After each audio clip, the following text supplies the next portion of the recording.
मैं senior inspector Rajesh Yadav crime petrol Dastak के आज के इस भाग में आप सबका स्वागत करता हूं। आज मैं आपको उस केस के बारे में बताने जा रहा हूं जो दिसंबर 2018 में मेरे सामने आया था, जब मैं महाराष्ट्र के विरार पुलिस स्टेशन में पोस्टेड था।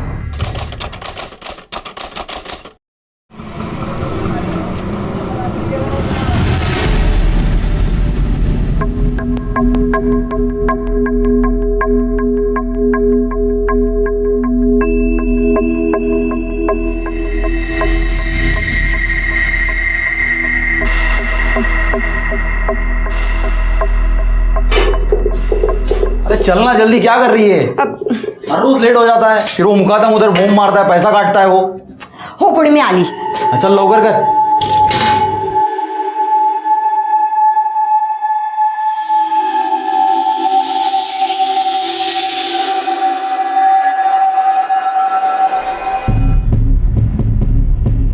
अरे माझ्या सोनला, आई बाबा के जाने के बाद घर का ध्यान रखेगा ना? हाँ अच्छा एक काम कर, ये ले कुल्फी खा लेना। हाँ चल, मैं आती है शाम का।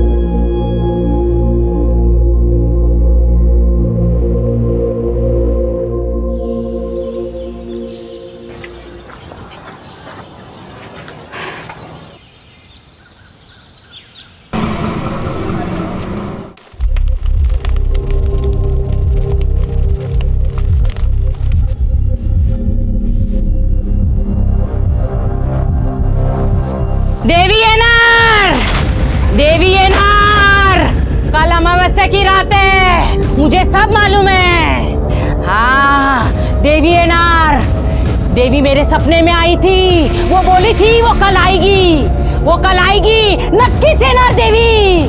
देवी येणार, आएगी आएगी, देवी आएगी आएगी, देवी आएगी।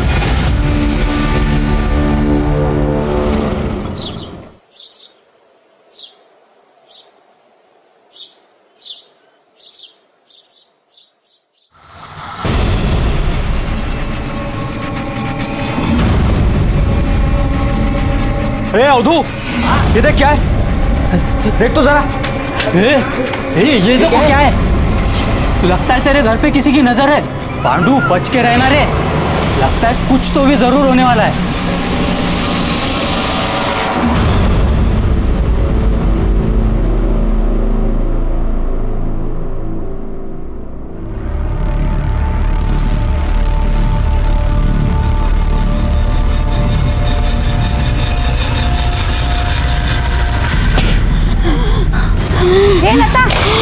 लता को क्या झालं? क्या हुआ? अरे देखो, लता को क्या हुआ?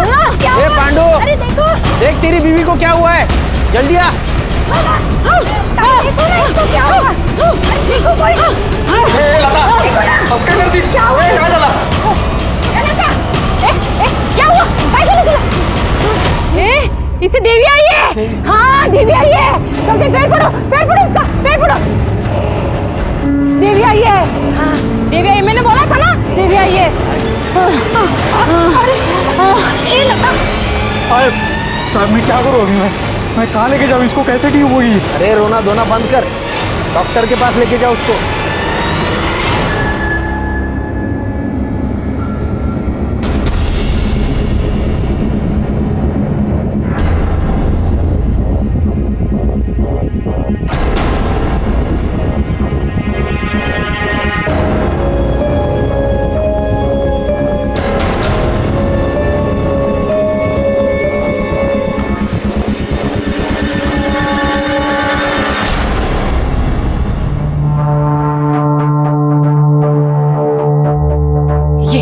बस इथे बस। तू जा, हाँ मैं देखती, तू जा। डॉक्टर साहब क्या हो गया लता को, सब ठीक है ना? लता प्रेग्नेंट है, 4 महीने हो चुके हैं। क्या? ऐसा कैसे हो सकता है? क्या रे, तू अकेला मजदूरी करके घर तो संभाल लेगा, लेकिन इसके काम का जो पैसा तूने एडवांस में लिया है मेरे से, वो पैसा कौन वापस करेगा? तेरा बाप? डॉक्टर साहब ये कैसे हो सकता है? हाँ डॉक्टर साहब, ये प्रेग्नेंट कैसे हो सकती है? इसका तो ऑपरेशन हो चुका है। हाँ हाँ जानता हूँ, इसका यूट्रस, मेरा मतलब है इसकी बच्चेदानी मैंने ही निकाली थी। कुछ केसेस में बच्चा गर्भ के बाहर ही ठहर जाता है और 100 में से किसी एक ही औरत के साथ ऐसा होता है। देखा, मैंने बोला था ना देवी आने वाली है।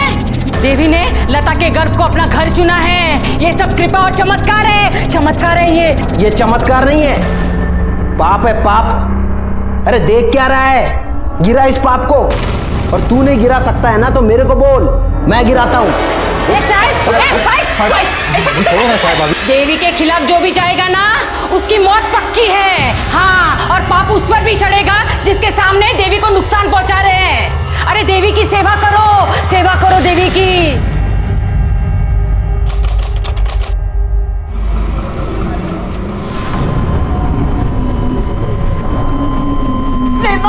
अरे क्या हुआ? देखो ना डॉक्टर साहब, दर्द चालू हो गई। नर्स, इन्हें जल्दी से ऑपरेशन थिएटर लेके जाओ।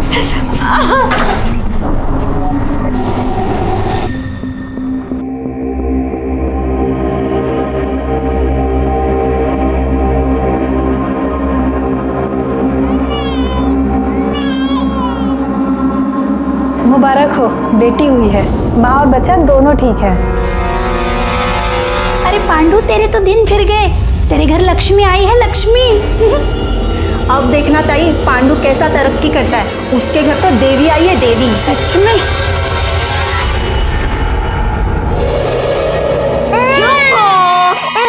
ये ले, दूध पी ले।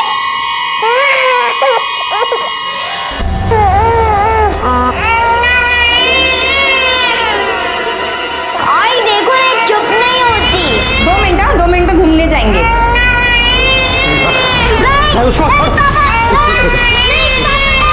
चुपता मेरा दिमाग फिर जाना, मैं पटक दूंगा।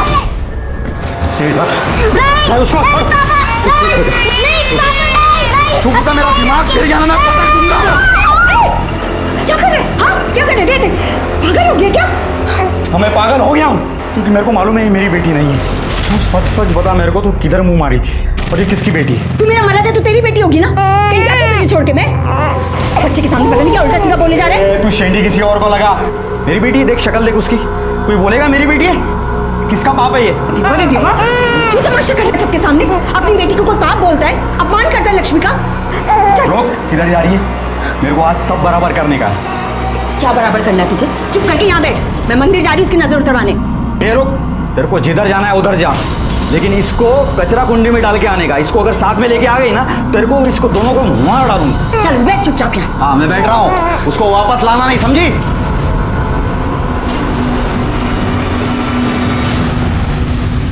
साहब, मेरी बीवी को ढूंढ निकालिए साहब। वो पता नहीं कहाँ गायब हो गई साहब, घर में नहीं आई।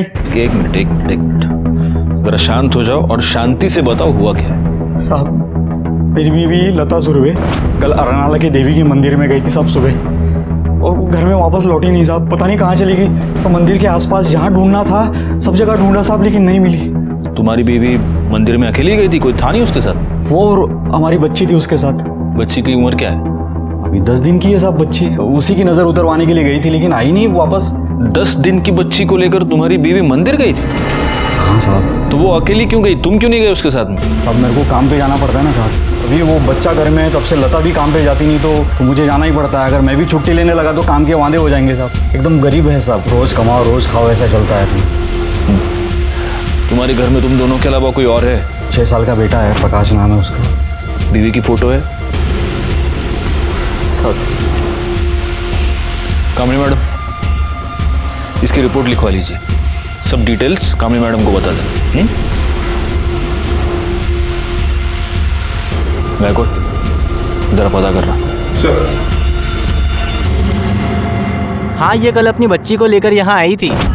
उसकी नजर उतारी, दर्शन किया और फिर चली गई। कुछ अंदाजा है कि यहाँ से वो गई कहाँ थी? नहीं सर, ये तो हमें नहीं मालूम। 3 महीने पहले देवी माँ ने कृपा की थी उसके ऊपर। बच्चा दानी निकालने के बाद भी पेट से थी वो। शिवांगी तई कहती थी देवी माँ जरूर आएगी, और देवी माँ आ गई, वो भी लता के बेटी के रूप में। देवी की नजर थी लता के घर पर, इसलिए उसने लता के कोख में जन्म लिया और हमारी इस बस्ती में प्रकट हुई। लता बहुत अच्छी है मैडम, सबसे प्यार से रहती है।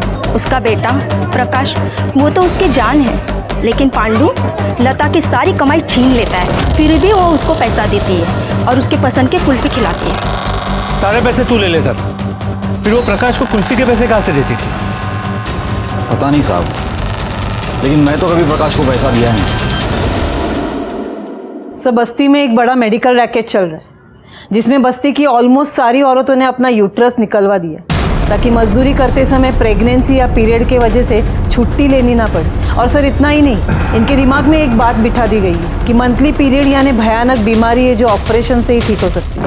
बीमारी तो है ही मैडम, और अगर इस बीमारी की वजह से कोई औरत काम पे नहीं आती है ना तो कदम साहब उसके आदमी का भी पैसा काट लेते हैं। वैसे कदम साहब भी मदद करते हैं इस बीमारी के इलाज के लिए और ऑपरेशन के लिए पैसा भी देते हैं और हमारे रोज की मजदूरी से थोड़ा थोड़ा पैसा काट लेते हैं। यही प्रॉब्लम है, इन लोगों के पास एजुकेशन नहीं है, इसलिए जो चाहे जिस तरह से चाहे उन्हें बेवकूफ़ बनाता है और ये लोग इतनी आसानी से इन्हें बेवकूफ़ बनाते हैं कि हम उन्हें कुछ नहीं कर पाएंगे।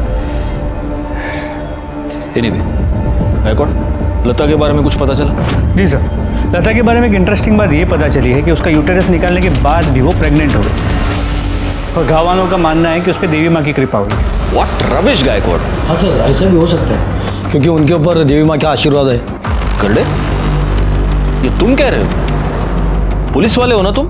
ऐसे अंधविश्वासों पर विश्वास रखते हो तुम? पुढच्या वेळेला असं काही बोललत ना तो तुमको ही मिर्ची खिलाऊंगा मैं अभी। Sorry sir. ये विश्वास अंधविश्वास सब छोड़ो।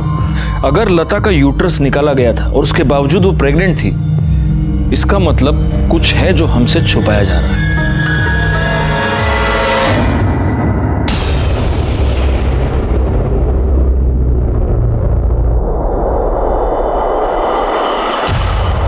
श्रद्धा और अंधश्रद्धा में बहुत ही हल्का फर्क होता है और इसी फर्क का फायदा उठाकर कई बार पैसे वाले लोग गरीबों का शोषण करते हैं। गरीबों को इस बात का यकीन दिलाया जाता है कि उनकी जिंदगी की सारी तकलीफें उनकी किस्मत है। ये हालात तब तक बने रहेंगे जब तक कि अज्ञान दूर नहीं होता।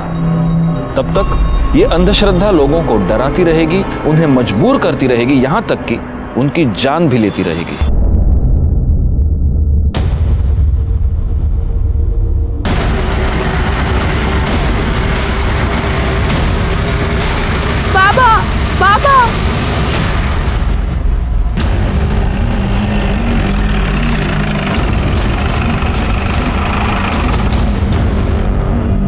हटाओ इनको, पीछे हो जाओ। सर ये तो गड़े हो, फोटो दिखाना। सर, लता सुरवे। लेकिन इसके साथ तो इसकी बच्ची भी थी। करड़े, ढूंढो जरा आसपास। सर। सर गले पे निशान है। सर गले के निशान से तो ये क्लियर है कि गला घोट के मारा गया। इसकी हालत देखकर लग रहा है कि इसका मर्डर कल ही हुआ है। करड़े, पूरा एरिया चेक किया सर, बच्ची कहीं नहीं मिली। मुझे ऐसा लगता है कि इसका मर्डर बच्चे के लिए ही हुआ। वही इसे मारकर बच्ची को ले गए। गायकवाड़, किसी को भेजकर पांडु को बुलाओ। पवार,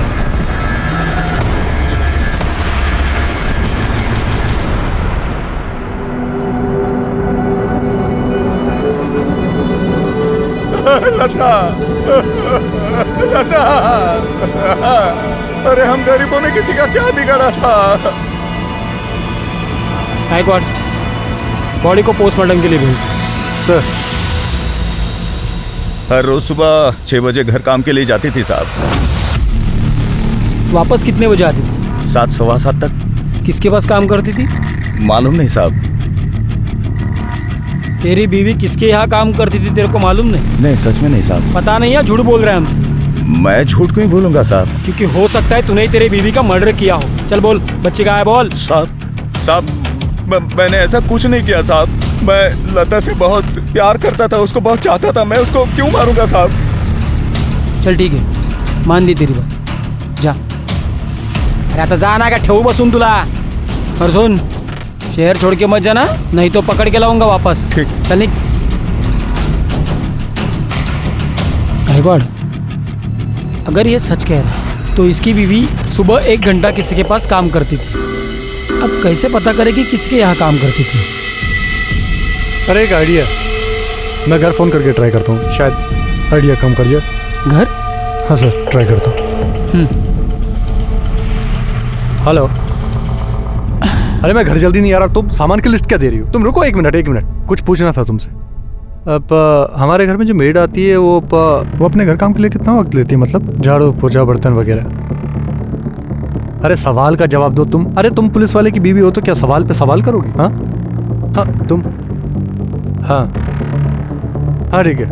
अरे यार तुम सामान की लिस्ट बाद में देना, मैं करता हूँ बाद में। सर घर काम के लिए तकरीबन 40 से 50 मिनट लगते हैं। लता सुबह 6 बजे जाती थी और करीब 7:15 को वापस आती थी, मतलब सवा घंटा। अगर 20 मिनट उसे आने जाने में लगते हैं, मतलब वन वे 10 मिनट लगते हैं। मतलब जहाँ कहीं भी वो काम करती थी उसके घर से 10 मिनट के रेडियस पे होने चाहिए। वाह गायकवाड़, बीवी की डांट खाकर तुमने थ्योरी बड़ी अच्छी बनाई। चलो आप एक काम करो, लता की फोटो लो और जिस बस्ती में वो रहती थी उसके आसपास पूछताछ करो कि वो किसके पास काम करती थी। एक और बात, डॉक्टर प्रधान से भी पूछताछ करो। अगर उसने बाकी की औरतों का यूट्रस निकाला तो फिर उसने लता का यूट्रस क्यों नहीं निकाला? जी हाँ, मैंने लता का यूट्रस नहीं निकाला था। क्यों? क्योंकि वो नहीं चाहती थी कि उसका यूट्रस निकाला जाए। बाकी सब खुद आई थी मेरे पास यूट्रस निकलवाने। उन सब की एनओसी मेरे रिकॉर्ड में है, आप चाहे तो चेक कर सकते हैं। फिर आप ये ऐसे कैसे कह सकते कि मैंने उन्हें कुछ फोर्स किया है या तो कुछ इलीगल किया है? इलीगल नहीं, लेकिन आपने गलत किया है और ये आप भी जानते हैं। कदम इन औरतों को बेवकूफ़ बनाकर उनके यूट्रस निकलवाता था और आपको 20,000 रुपये मिलते थे पर यूट्रस। तो एक बात बताइए डॉक्टर प्रधान, जब लता की बारी आई तब आपने उसका यूट्रस क्यों नहीं निकाला? क्योंकि मुझे यूट्रस नहीं निकालने के लिए 40,000 मिले थे। 20,000 कदम ने दिए थे यूट्रस निकालने के लिए और नहीं निकालने के लिए 20,000 लता ने दिए थे।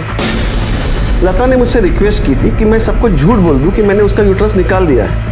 फिर जब वो प्रेग्नेंट हुई तो उसने मुझसे हेल्प मांगी क्योंकि वो बच्चा रखना चाहती थी। तो मैंने सबको बोल दिया कि बाबा एक आध रेयर केस में ऐसा हो जाता है कि यूट्रस के बिना भी बच्चा हो सकता है। उसको तो मैंने मदद ही की साहब। इस डॉक्टर प्रधान की दरियादिली की दो वजहें हो सकती है। या तो ये सचमुच लता की मदद करना चाहता था या फिर ये जो कह रहा है कि उसको कदम और लता दोनों से पैसे मिले थे। अब सवाल ये है कि लता के पास इसको देने के लिए इतने पैसे आए कहाँ से?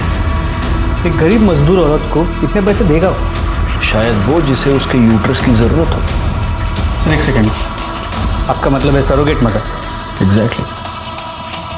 पांडु के मुताबिक लता सिर्फ 2 जगहों पर काम करती थी, उस कंस्ट्रक्शन साइट पर और किसी के यहाँ घर काम करती थी। तो हो सकता है कि ये पैसे जिसने भी दिए हो वो इन्हीं 2 जगहों में से किसी एक पर दिए। अब हमें पता ये करना होगा कि वो किसके यहाँ घर काम करती थी।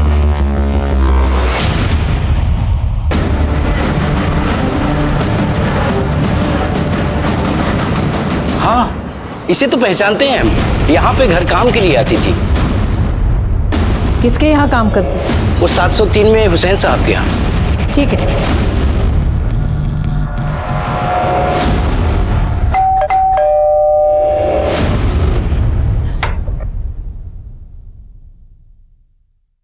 जी कहिए, ये आपके यहाँ काम करती थी? हाँ, लेकिन काफ़ी दिनों से काम पर नहीं आ रही। और अब आएगी भी नहीं। क्यों? ये मर चुकी है।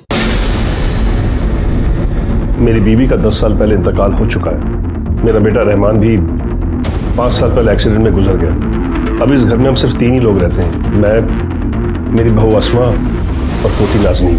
तो आप तीनों के अलावा फैमिली में और कोई नहीं है? एक बेटी है बेनज़ीर, वो वापी में अपने शौहर तबरेज़ और 2 बच्चों के साथ रहती है। ठीक। मतलब हमारी सरोगसी वाली थियरी गलत निकली, क्योंकि सज्जाद हुसैन की फैमिली में किसी को सरोगसी की जरूरत है ही नहीं। ये भी तो हो सकता है कि फैमिली के अलावा कोई और हो जिसे सरोगेसी की जरूरत है। होने को तो बहुत लोग हो सकते हैं, पर सवाल ये है कि ये जो भी जरूरतमंद है वो लता को मिला कब और कैसे? क्योंकि अगर सुबह का 1 घंटा छोड़ो तो लता पूरा का पूरा दिन उस कंस्ट्रक्शन साइट पर हुआ करती थी। Excuse me. हेलो, ठीक है सर, मैं अरनाला के देवी मंदिर में अभी जाना होगा।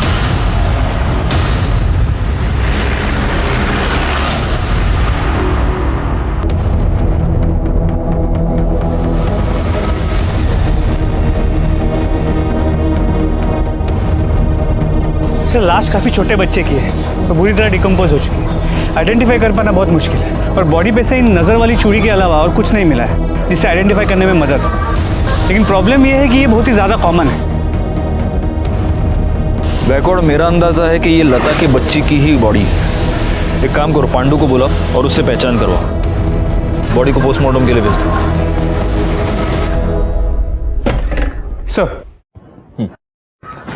सर पांडू ने बच्ची के हाथ पे पहले नजर वाली चूड़ी से ये कंफर्म किया है कि बच्ची उसी की है, लेकिन फिर भी रूटीन प्रोसीजर के हिसाब से बच्ची के खून को पांडू और लता के सैंपल के साथ मैच करने के लिए भेज दिया।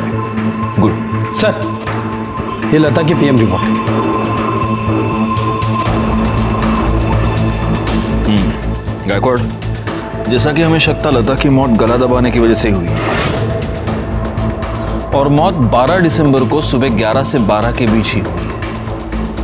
तो सब सवाल यह है कि लता जैसी मजदूर औरत का मर्डर कोई क्यों करना चाहेगा?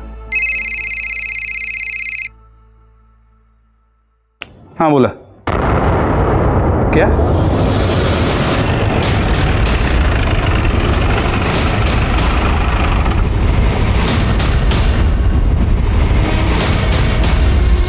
तो हटिए पीछे।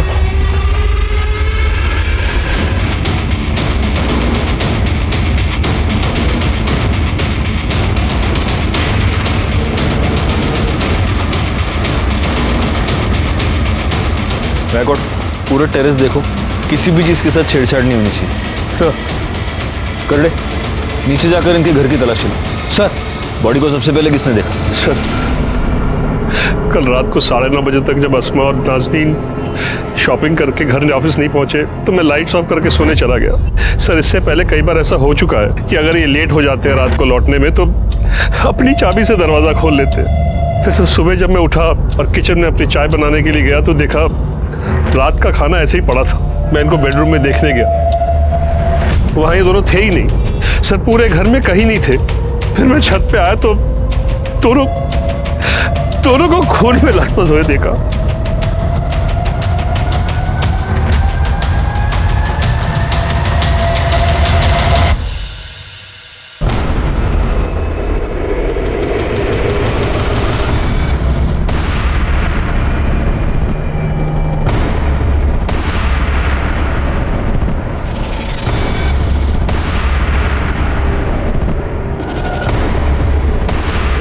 बॉडीज को पोस्टमार्टम के लिए भेज दो। सर, मैंने इनका पूरा घर चेक किया पर मर्डर वेपन नहीं मिला।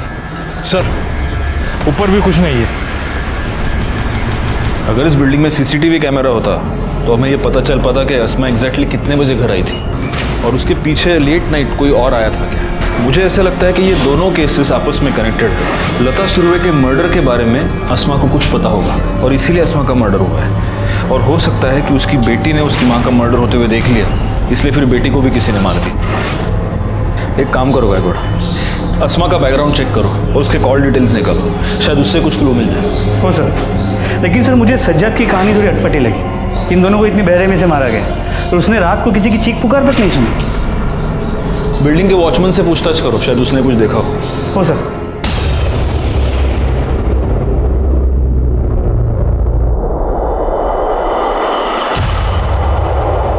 साहब, हम सुबह 6 बजे से शाम के 6 बजे तक ही ड्यूटी करते हैं, पर कल हमारी बीबी की तबीयत खराब हो गई थी। उसे डॉक्टर को दिखाना था, इसलिए थोड़ा जल्दी निकल गया। नाइट ड्यूटी में जो वॉचमैन होता है उसका नाम, नंबर और एड्रेस। 1 मिनट साहब, ये लीजिए सर। वाह, लियोन गया। ये सज्जाद हुसैन और उसकी फैमिली, इनके बारे में कुछ बता सकते हो? अब क्या बताएं साहब, बहुत ही लिच्चर लोग हैं। और हुसैन साहब कसरत के नाम पर छत के एक हिस्से को जबरदस्ती कब्जा किए हुए हैं। और उनकी बहू यहाँ से तो बुर्के में जाती थी साहब, पर ऐसा सुना है कि बाहर जाके छोटे छोटे कपड़े पहनती थी। वो किसी ब्यूटी पार्लर में काम करती है साहब, जहाँ पे मर्द और औरत सब आते हैं। पार्लर का नाम क्या है? आप बता सकते हैं हुसैन फैमिली के यहाँ कौन कौन आता जाता है? ज़्यादा तो किसी को आते जाते नहीं देखा, पर हाँ रिश्तेदार ही आते जाते थे और उनकी बेटी और दामाद अक्सर आया जाया करते थे। मैडम जी, बेनज़ीर को आते जाते ना भी देखो ना तो भी पता चल ही जाता है। जब वो आती है ना तो उसके घर में झगड़ा जरूर होता है। और इतनी जोर जोर से चिल्लाती है ना कि पूरी बिल्डिंग में उसकी आवाज़ गूंजती है। कल नाइट ड्यूटी पे तुम ही थे ना? ये हुसैन के घर किसी को आते जाते हुए देखा था? नहीं साहब, बिल्डिंग में रहने वाले लोग ही अंदर बाहर हो रहे थे, बाहर का तो ऐसा कोई आया नहीं। तुम ड्यूटी पे कितने बजे पहुंचे? करीब 8:15 बजे। ठीक है। औरतों का घर के बाहर काम करना हमारे अच्छा नहीं समझा जाता सर। मेरे एतराज़ करने के बाद भी अस्मा पार्लर में काम करती थी। मेरी बहू मेरे काबू में नहीं थी, ये मैं आपको कैसे बताता, इसलिए छुपाया। और बेनजीर से झगड़े वाली बात क्यों छुपाई? साहब, जहां फैमिली है वहां झगड़े लाजमी है, इसमें बताने और छुपाने जैसी क्या बात है? लेकिन ये झगड़ा था किस बात का? कोई ऐसी बात ही नहीं है जो मैं आपको बताऊं।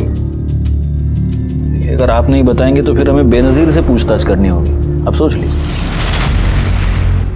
सर वो अब्बू, मैंने आपको कितनी दफा समझाया कि इतने बड़े फ्लैट की आपको कोई जरूरत नहीं है। आप इस फ्लैट को बेचते क्यों नहीं और छोटा फ्लैट खरीद लीजिए ना। क्यों बेच दे? क्यों जरूरत नहीं है? ये फ्लैट हमारा भी है। भाभी, मैं आपसे बात नहीं कर रही हूँ, मैं अब्बू से बात कर रही हूँ। और तुम जैसी बेगैरत औरत से मुझे बात करने का कोई शौक नहीं है, जो घर की इज्जत सरेआम नीलाम करती हो। काम करती हूँ, मेहनत करती हूँ, कोई गुनाह कोई गलत काम नहीं करती। क्या पता काम के अलावा तुम क्या क्या करती हो। बस बस करो तुम दोनों। तुझे क्या इतनी बेसब्री है? मेरे मरने के बाद ये फ्लैट तेरे बेटे के नाम पे ही है और कोई वारिस है हमारा? तब बेच लेना। कैसे वारिस नहीं है अब्बू? ये है ना नाज़नीन, आपके बेटे की आखिरी निशानी, तो ये फ्लैट भी उसी का होगा ना। वाह भाभी वाह, अपनी रंगरलियों के साथ साथ आप कम्युनिटी के कायदे कानून भी भूल गई। आपको पता नहीं कि जायदाद लड़कों के नाम होती है, लड़कियों के नहीं। अपने पास रखो अपने कायदे कानून। मेरे होते हुए नाज़नीन से उसका हक कोई नहीं छीन सकता। बकवास बंद कर वरना। गायकवाड़, आसमा के केस में प्राइम सस्पेक्ट तो घर वाले ही हैं, लेकिन बाकी की पॉसिबिलिटीज को रूल आउट नहीं कर सकते। 5 साल पहले उसका पति मर चुका है, पार्लर में काम करती थी, हो सकता है उसका कोई अफेयर रहा हो। एक काम करो, जिस पार्लर में वो काम करती थी वहां पर पूछताछ करो, शायद वहां कोई क्लू मिलता है। हो सर। आसमा के अफेयर के बारे में तो मालूम नहीं, लेकिन अपने काम में बहुत अच्छी थी, बहुत हार्ड वर्किंग। सर वो यहाँ काम करती है ना, उसने अपने घर पे नहीं बताया था। हमें भी उस दिन पता चला जब उसके फादर इन लॉ यहाँ आए और उन्हें तमाशा किया। बेलिहाज लड़की, खुदा का खौफ नहीं है तुझे? हाँ, जो ये नापाक हरकतें कर रही है तू, गैर मर्द को छू रही है, और ये छोटे छोटे कपड़े पहन के घूम रही है तू। ले पकड़। वो अभी क्या करें, प्लीज यहाँ से जाएं। अरे आसमा क्या हुआ, क्या चल रहा है? ये चादर लपेट और अभी इसी वक्त मेरे साथ घर चल। मैं आपके साथ कहीं नहीं जाऊंगी अब्बू, क्योंकि मैं जानती हूँ मैं जो कर रही हूँ सही कर रही हूँ, और खुदा सिर्फ आपका नहीं, वो मेरी भी नीयत समझेगा। सर आप शोर मत मचाइए और चलिए। आप नहीं चलेगी तू? प्लीज आप जाएं यहाँ से। आसमा तू ठीक नहीं कर रही। चलिए सर, इसकी तुझे कीमत चुकानी पड़ेगी। चलिए सर। तो इतना सब कुछ हो जाने के बाद भी तुमने उसे जॉब से नहीं निकाला? सर मैंने उसे जॉब से इसलिए नहीं निकाला क्योंकि उसे जॉब की बहुत ज़रूरत है, और जितनी उसे जॉब की ज़रूरत थी उतनी सैलून को भी उसकी ज़रूरत है। सर वो हमारे स्टाफ और सारे क्लाइंट उसी को पसंद करते थे। हाँ, मैं वहाँ गया था और आप लोगों को इसलिए नहीं बताया क्योंकि मैं खुद अपनी इज्जत का जनाजा नहीं निकालना चाहता था। आपने उसे धमकी भी दी थी कि उसे कीमत चुकानी पड़ेगी। हाँ तो चुकाई ना उसने कीमत। ये जो कुछ भी हुआ अल्लाह की मर्जी थी साहब, उन्होंने उसको उसके किए की सजा दी। कहीं ऐसा तो नहीं कि अल्लाह की आड़ में तुम ही ने ये 2 मर्डर्स कर दिए? ये आप क्या कह रहे हैं साहब? आप अभी जा सकते हैं जी। और अल्लाह से दुआ कीजिए कि आसमा का कातिल जल्द से जल्द पकड़ा जाए। जी। गायकवाड़, ये हमारा प्राइम सस्पेक्ट है। इसकी पूरी हिस्ट्री निकालो और प्लेन क्लोज में अपने 2 बंदे इसके घर के बाहर लगा दो। और हाँ, उस बेनजीर को बुलाओ पूछताछ के लिए। सर, छोटी बच्ची की पीएम रिपोर्ट।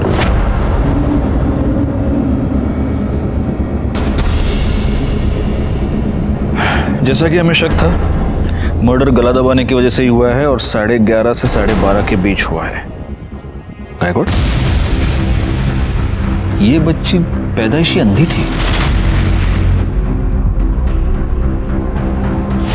ब्लड रिपोर्ट के मुताबिक तो ये लता और पांडु की बच्ची थी ही नहीं। मतलब हमारे सरोगेट मदर वाली थियरी सही है। यस।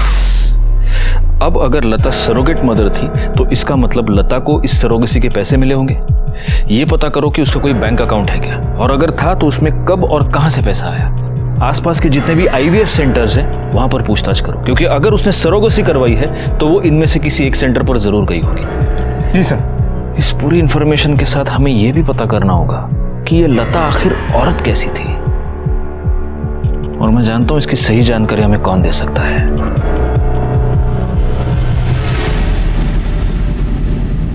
और अगर इसके बाद भी लगे तो और मंगाएंगे। खाओ, चलो लो। वड़ा पाव? अंकल पक्का मेरे को इस वड़ा पाव के बाद कुल्फी भी खिलाओगे? पक्का खिलाऊंगा, और एक नहीं, तुम जितनी कुल्फी खाना चाहो उतनी कुल्फी खिलाऊंगा। तुम्हारी आई भी तुमको कुल्फी खिलाया करती थी? हाँ, मेरी आई मुझे हर रोज पैसे देती थी कुल्फी खाने के लिए। वो कितनी अच्छी थी, लेकिन उसके बाद भी लोग उसे तंग करते थे। कौन कौन तंग करता था? खाओ। शिवांगी ताई, मैंने उस दिन देखा था, मेरी आई उसके पैर पड़ रही थी, वो आई से पैसे ले रही थी।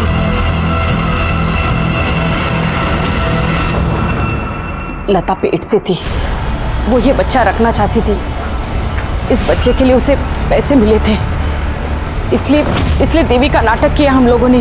उसे डर था कि पांडु को उसके गर्भ का पता चलता तो वो बच्चे को और उसे दोनों को मार देता। अच्छा, अब बताओ और कौन कौन तंग करता था? उस दिन जब भी मेरी आई मेरी बहन को मंदिर लेके जा रही थी ना, उस दिन मेरे बाबा ने मेरी बहन का गला दबा दिया था। चुप होता, मेरा दिमाग फिर गया ना। और मेरे बाबा मेरी आई पर इतना गुस्सा थे कि उन्होंने उन्हें कहा, इसको कचरा कुंडी में डाल के आने का, इसको अगर साथ में लेके आ गई ना तेरे को और इसको दोनों को मार डालूंगा।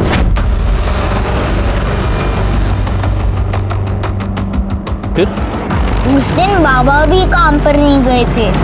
उस दिन अगर तुम्हारे बाबा काम पर नहीं गए तो कहाँ गए?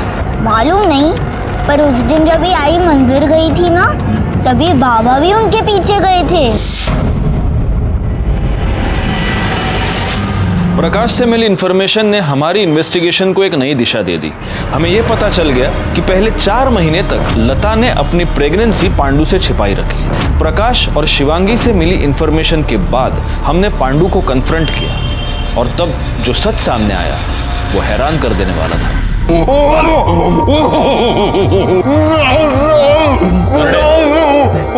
मर जाऊंगा साहब। तो हम क्या करें? देख, अगर मिर्ची नहीं खानी है ना तो सच सच बोल, क्योंकि हम जान गए कि अभी तक तुमसे झूठ बोल रहा था। उस दिन तू काम पे नहीं गया था। जब तेरी बीवी बच्ची को लेके मंदिर गई तो तू उसके पीछे पीछे गया था, है ना? बोल। मेरे को मालूम था साहब वो मेरी बच्ची नहीं है, इसलिए मैं लता पे बहुत भड़का। हमारा झगड़ा भी हुआ था। जब वो बच्ची को लेके मंदिर की तरफ निकली तो मैंने साइकिल से उसका पीछा किया। जैसे मैं मंदिर पहुंचा तो मैंने देखा कि मंदिर के बाहर एक काला सा बड़ा गाड़ी खड़ा है। लता बच्ची को लेके उस गाड़ी में बैठी और गाड़ी चल पड़ी साहब। तो गाड़ी विरार में एक बैंक के सामने जाके रुका। जब गाड़ी रुकी तो बच्ची को गाड़ी में ही छोड़ के लता गाड़ी से बाहर निकली और सामने वाले बैंक में घुस गई साहब। फिर मैं उसके पीछे पीछे बैंक में गया, और जब मैं अंदर गया तो मैंने देखा कि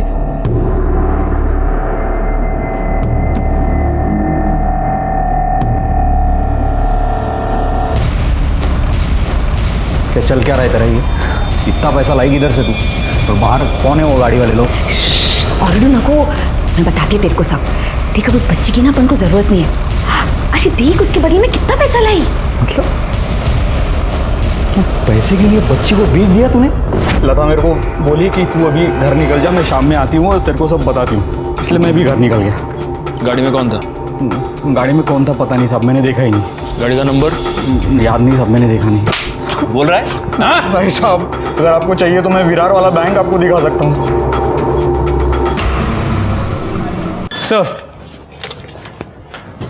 सर, आसमा और नाज़नीन की पोस्टमार्टम रिपोर्ट के मुताबिक उनके सर पे किसी भारी चीज से वार किया गया, और मौत की वजह भी हेड इंजरी है। मौत का वक्त शाम 7 और 8 के बीच का है।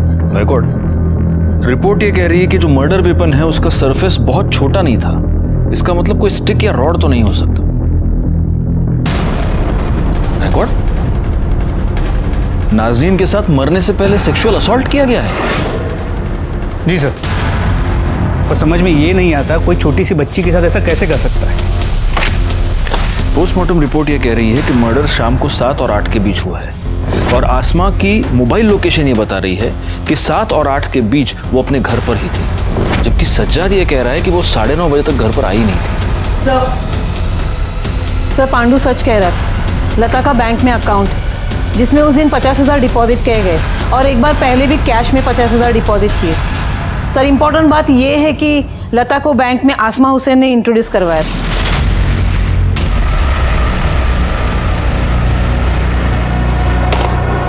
इसका मतलब ये दोनों केसेस आपस में कनेक्टेड हो सकते हैं और लता की बैंक अकाउंट में ट्रांसफर किया गया ये पैसा उसकी सरोगेसी की फीस हो सकती है। एक काम करो, बैंक और मंदिर के आसपास जहां से हमें लता और उसकी बच्ची की डेड बॉडी मिली, वहां आसपास जितने भी कॉमन मोबाइल्स एक्टिव थे उन सबकी एक लिस्ट बनाओ और आसमा के कॉल रिकॉर्ड के साथ मैच करके देखो। हो सकता है इनमें कोई कॉमन नंबर निकले। ये हो सकता है कि आसमा उस सरोगेसी वाले कपल को जानती हो या ये भी हो सकता है कि आसमा ने ही ये डील फिक्स करवाई हो। और आसमा के मर्डर के पीछे की वजह भी यही हो। सर, मैं सज्जाद हुसैन के घर पे बॉडी क्लेम पेपर पे साइन लेने गया था। डोरबेल बजाई और वेट कर रहा था, तभी मुझे शू रैक के पीछे एक लाइट ब्लिंक करती हुई दिखी। सर मैंने सज्जाद से साइन ले ली, उसके बाद शू रैक के पीछे देखा तो ये कवर में मोबाइल मिला।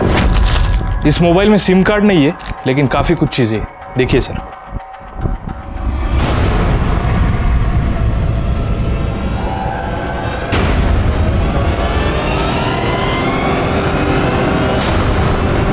अम्मी मैडम पता कीजिए ये मोबाइल किसके नाम पर रजिस्टर्ड है। जी सर। बैकवर्ड चलो।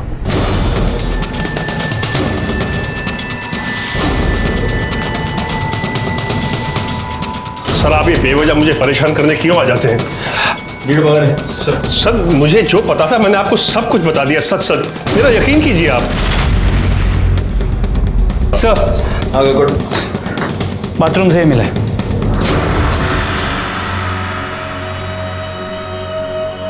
आप तो कह रहे हैं कि आपने हमसे कुछ नहीं छुपाया। आपने हमको ये नहीं बताया कि आपने आपकी बहू की बाथरूम में ये स्पाई कैम लगा कर रखा है, जो स्पाई कैम आपके घर के वाईफाई से कनेक्टेड है और इस स्पाई कैम पर आप अपनी बहू के वीडियोस बनाते थे।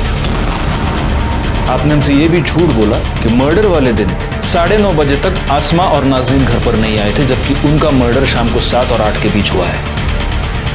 मर्डर से पहले नाज़रीन पर रेप किया गया है। मेरे ख्याल से इतनी वजह काफ़ी है आपको परेशान करने के लिए। इन सारी बातों का मुझे कोई इल्म नहीं है। ये स्पाई कैम तुम्हारे घर के वाईफाई से कनेक्टेड क्यों है? वो फोन किसका है? सारी शर्म तो उसने बेच खाई थी, उसके किसी यार की हरकत होगी वो।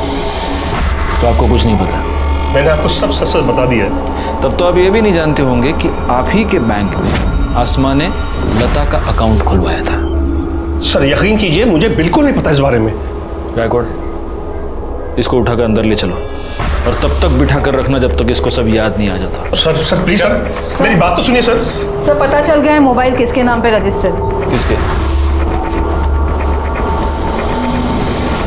सर ये फ़ोन मेरा नहीं है। हाँ मैं मानती हूँ कि मैंने अपने अब्बू को मजबूर किया था वो फ्लैट बेचने के लिए, और मैं आसमा से नफरत भी करती थी, मगर उसके लिए मैं इतनी गिरी हुई हरकत नहीं करूँगी सर।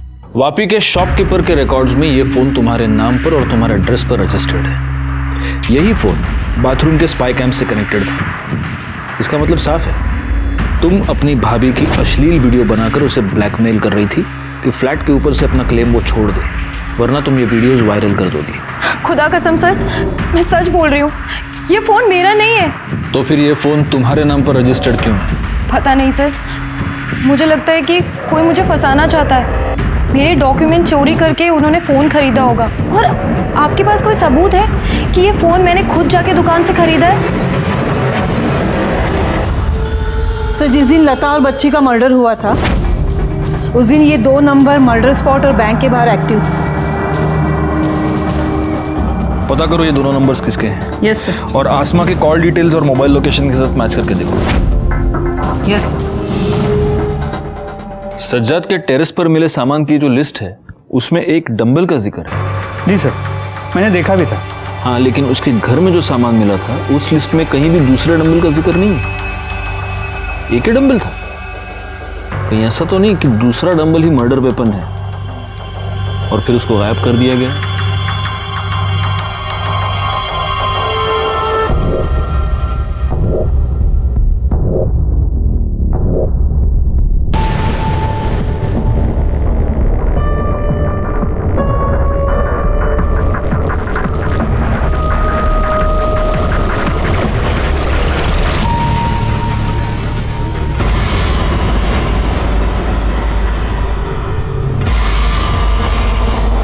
सर ये देखिए ये मिला है।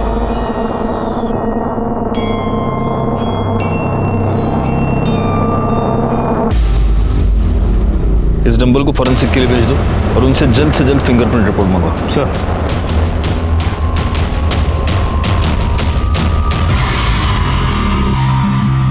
अब सच सच बोल, क्यों मारा तूने आसमा और नाजनीन को? बोल। अब सच सच बोल, क्यों मारा तूने आसमा और नाजनीन को? वो दोनों बेनजीर की सगी भाभी और भांजी थी ना? बोल। सर मैंने आपको बताया मैं उनके घर नहीं गया था। देखिए तबरेज, अगर सिंगल पीस रहना चाहता है ना तो सच सच बोल, वरना इतना मारेंगे कि पांव पे खड़ा नहीं हो पाएगा। ये तेरी मोबाइल लोकेशन, इससे साफ पता चलता है कि उस दिन शाम 7 से 8 बजे के बीच तू सज्जाद के घर पे था और 7 से 8 बजे के बीच ही आसमा और नाजनीन का मर्डर हुआ। सिर्फ इतना ही नहीं, नाजनीन के कपड़ों पर जो सीमेंट मिला वो तेरे सीमेंट से मैच होता है और जिस डंबल से तूने मर्डर किया उस डंबल पर तेरी उंगलियों के निशान भी है। और बाथरूम में स्पाई कैम भी तूने ही लगाया था ना? एक 8 साल की बच्ची का रेप करके मर्डर किया तूने उसका। अब अगर सच नहीं बोला ना तो तेरे मुंह में हाथ डाल के सच बाहर निकाल लूंगा मैं। बोल। सर बिजनेस में बहुत लॉस हुआ था सर, पैसे की बहुत दिक्कत थी सर, इसलिए मैं बेदर जी को प्रेशर कर रहा था फ्लैट बेचने के लिए।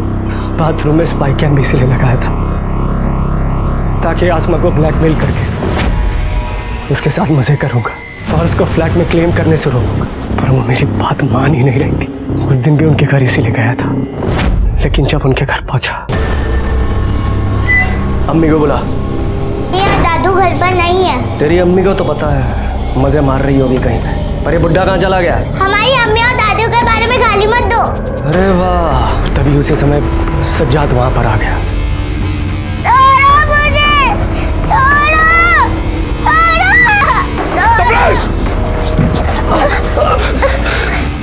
ये सब देखा उसने तो बहुत मारा मुझे और छत पे ले गया। बेगैरत इंसान, नालायक।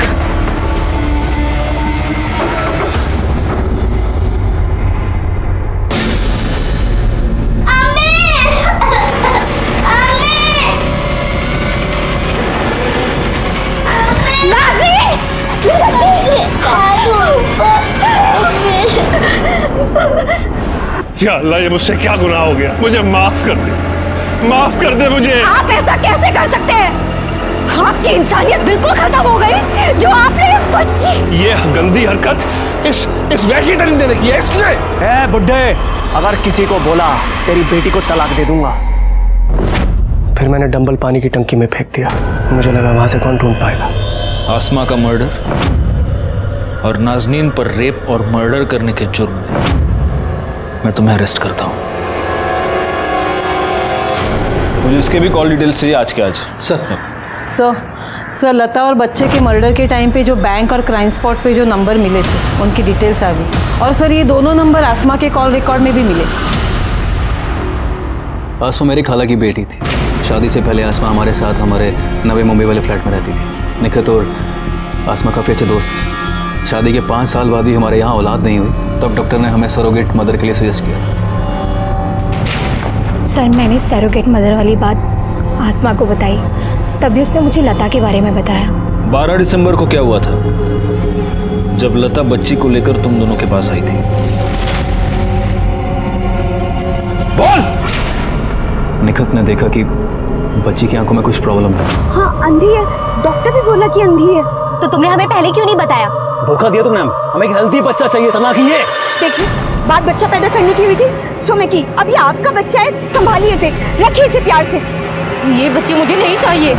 पर जब आसमा को आपसे पता चला तो उसने हमसे पूछा, लेकिन हमने उसे कुछ नहीं बताया। फरहान और निखत को लता और बच्ची के मर्डर के लिए, तबरेज को आसमा और उसकी बेटी नाजनीन के मर्डर के जुर्म में उम्र कैद की सजा हुई और सज्जाद को जुर्म छुपाने के लिए सजा। जुर्म की दस्तक को हमेशा सुने, उसे समझने की कोशिश करें। इसी के साथ मैं सीनियर इंस्पेक्टर राजेश यादव आपसे विदा लेता हूं। दोबारा मिलूंगा, तब तक सतर्क रहिए और देखते रहिए क्राइम पेट्रोल दस्तक, क्योंकि मकसद बताना नहीं बचाना है। जय हिंद।